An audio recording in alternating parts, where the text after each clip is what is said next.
Hi everyone, Eugene Sachs here with another review from GameCritics.com.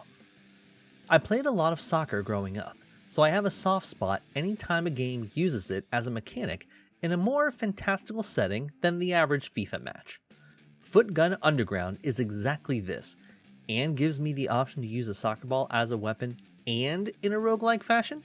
Yes please!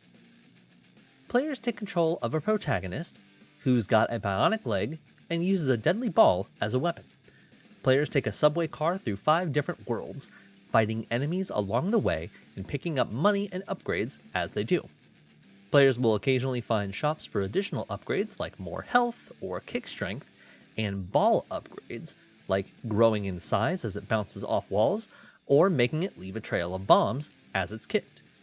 At the end of each world, players will encounter a boss enemy they must defeat in order to escape this hellish subway ride.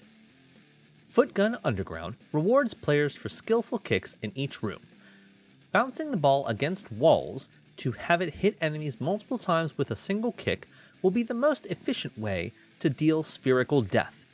But depending on their build at the moment, remember, this is a roguelike, players might want to hit the ball off a few walls first before it collides with the enemy.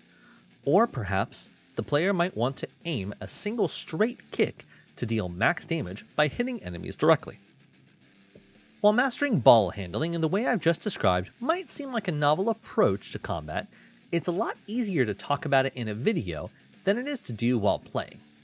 While the hero does have the option to kick the ball while in place in order to take better aim, that requires them to stand still. Not conducive to staying alive, as enemies constantly attack. However, most arenas are small enough to not require much timing. Simply kicking the ball again and again will get the job done in as much time as it would have to aim each kick.